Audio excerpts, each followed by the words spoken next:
नमस्कार, मैं हूँ लीला। स्वागत है आपका हमारे चैनल में। आज का विषय है दशा माता की 5वीं कथा। एक समय की बात है कि एक ब्राह्मणी थी, उसको दशा माता का इष्ट था। उसका प्रतिदिन का नियम था कि जो भी उसके दरवाजे पे कुछ मांगने आता उसे वह जरूर देती। वह किसी को भी अपने घर से खाली हाथ जाने नहीं देती थी। जो आटा मांगता था उसे वो आटा देती थी, जो अन्न मांगता था उसे वो अन्न देती थी। ब्राह्मणी के आंगन में एक पीपल का पेड़ भी था जिसकी वह प्रतिदिन पूजा करती थी। उस समय सतयुग चल रहा था। दशा माता ने विचार करा, देखूं तो सही ये कितने सत पे चलती है। तो दशा माता एक हंस का रूप धार कर उसके गर्भ धारे और आंगन में लंबी लंबी गर्दन करके घूमने लगे। ब्राह्मणी ने गेहूं के दाने डाले, वो हंस ने नहीं खाए। मक्की के दाने डाले, वो भी नहीं खाए। ब्राह्मणी ने ज्वार के दाने डाले, वो भी नहीं खाए। उस समय सतयुग चल रहा था। तो हंस ने बोलकर कहा कि हंस चुगे तो मोती चुगे, वरना भूखा ही रहे। तब तो फिर ब्राह्मणी के घर में जो पैसे थे वो देकर दुकान से मोती लाई और हंस को मोती चुगाए, और हंस तो मोती चुग कर चला गया। दूसरे दिन जब हंस तो आकर बोले कि हंस चुगे तो मोती चुगे, वरना भूखे ही रहे। तो फिर ब्राह्मणी अपने जेवर बेचकर दुकान से मोती खरीद कर लाई और हंस को चुगाए। हंस तो मोती चुग कर चला गया। अगला दिन होते ही जब वह हंस वापस आया तो ब्राह्मणी परेशान हो गई कि अब मैं मोती कहाँ से लाऊंगी। फिर ब्राह्मणी अपना घर गिरवी रखकर मोती खरीद कर लाई और हंस को चुगाए। उस दिन ब्राह्मणी को नींद भी नहीं आई कि कल जब हंस आएगा तो मोती कहाँ से लाऊं। तो चौथा दिन होते ही हंस तो आ गया। फिर ब्राह्मणी अपनी बेटी को सेठ के जहाँ नौकरानी के रूप में रखने की बात करके सेठ से पैसे लेकर आई। ब्राह्मणी बोलती है कि कल से मैं अपनी बेटी को आपके घर नौकरानी के रूप में भेज दूंगी। फिर ब्राह्मणी उन पैसों से मोती लेकर आई और हंस को चुगाए। रात को ब्राह्मणी सोचती है कि कैसे मैं अपनी बेटी को नौकरानी के रूप में सेठ के घर भेज दूं।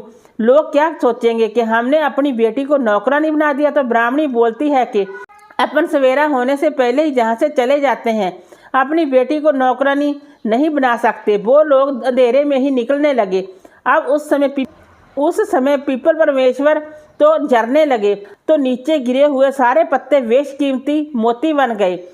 तब ब्राह्मण ने कहा कि मेरे पैरों में कुछ चुभ रहे हैं, जहाँ जरा दीपक तो लाना, देखते हैं क्या चुभ रहा है।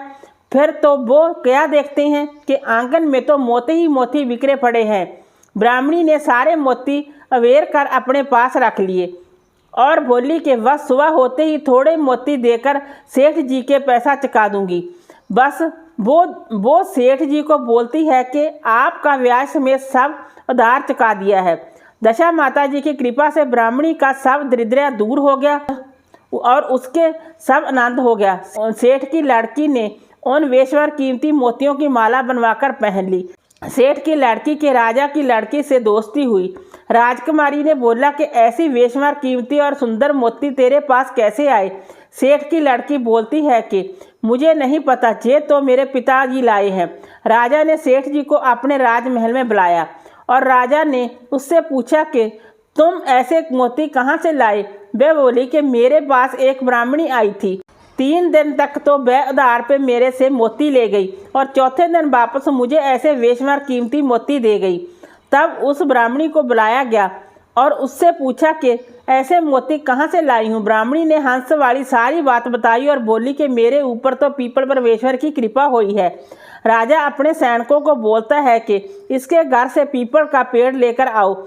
ऐसा पेड़ तो राजमहल में होना चाहिए। जब राजा के सिपाही पीपल खोदने लगे तो पीपल का पेड़ तो नहीं निकला, बल्कि सैनिकों के कांटे चुभने लगे। राजा ने कहा कि वो पीपल का पेड़ तो इनकी किस्मत में ही लिखा हुआ है, उसको वहीं रहने दो। हम भी दशा माता जी से प्रार्थना करते हैं कि जैसे पीपल परमेश्वर उस ब्राह्मणी से उत्पन्न हुए वैसे सब पर हुए, जैसी कृपा उस पर करी वैसी सब पर करो।